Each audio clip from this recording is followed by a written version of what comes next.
Hey, good day to you. Whatever time of the day you find yourself listening to this message, watching this video, good day to you. My name is Jerrie'Me, right? And I wanted to take a brief moment out of my day, which is May the 24th, 2020.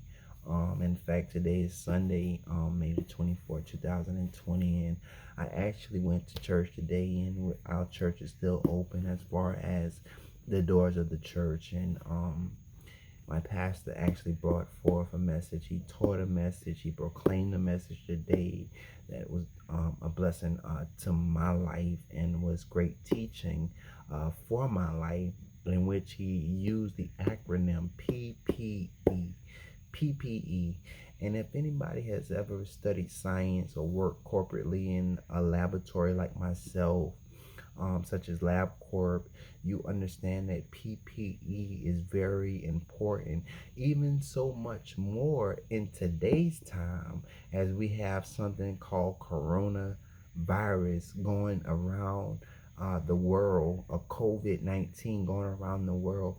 PPE is just that much important. But the acronym that he used is not the personal protective equipment, but it stands for planning, preparation, and empowerment.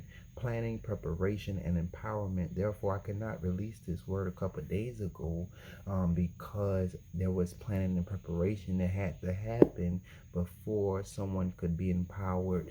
In fact, I wanted to I wanted to create this video a few days back, in which I had it recorded, I had it ready to upload.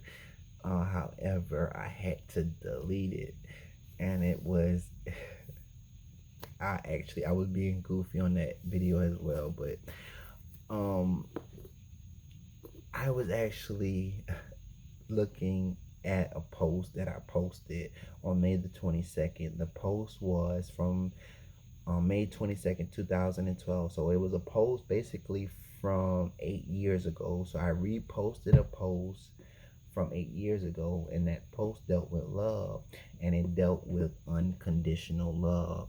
And in the post, I basically was saying whenever conditions is placed upon love, it is no longer unconditional love.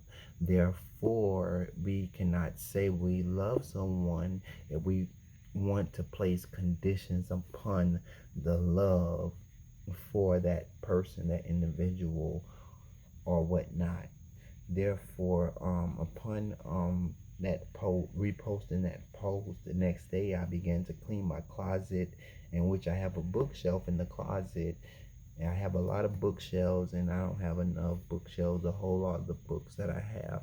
But that's another story. But this particular bookshelf in itself was in the closet. I was cleaning it, and I came across this book here. And actually, this is a book I haven't picked up in over 10 years. I know for myself, it makes a little more sense today, maybe because I have a little more experience on my side. But I picked up this book, this purple and black book, which is entitled Men Are From Mars, Women Are from Venus.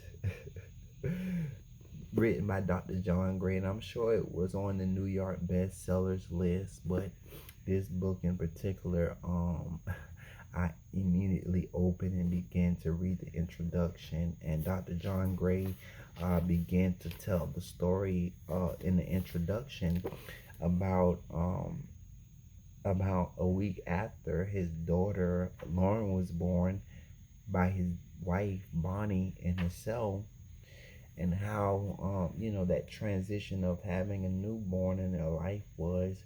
But to make a long story short, she had this daughter that was born named Lauren. But during the birth process, she was torn.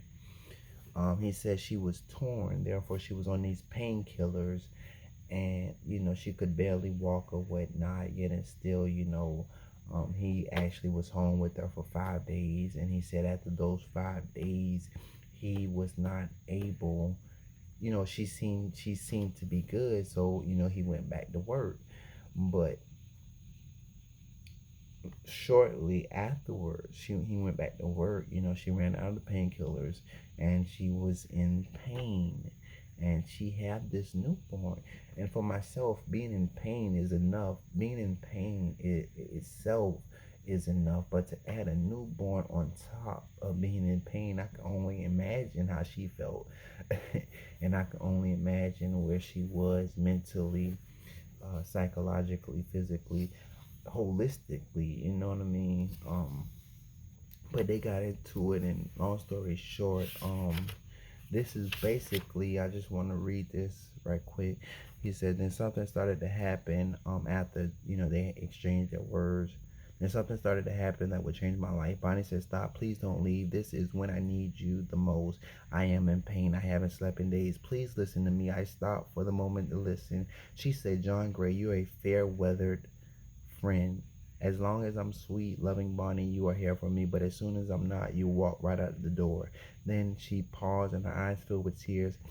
As her tone shifted, she said, right now I'm in pain. I have nothing to give. This is when I need you the most. Please come over here and hold me. You don't have to say anything. I just need you to feel your arms around me. Please don't go. So this is amazing to me, because this is a woman who is basically becoming vulnerable when she said, hey, I don't have anything to give. And you got to understand, in unconditional love, there are going to be times where individuals don't have anything to give. And it's in that moment you're going to find out whether someone loves you unconditionally or they do not. Because in this particular book, we find that Dr. Gray actually went over there and embraced his wife and allowed her to cry in his arms or whatnot. And he said it was at that moment, at that moment I started to realize the real meaning of love. And then he put a dash and he put unconditional love, because love is not love unless it's unconditional.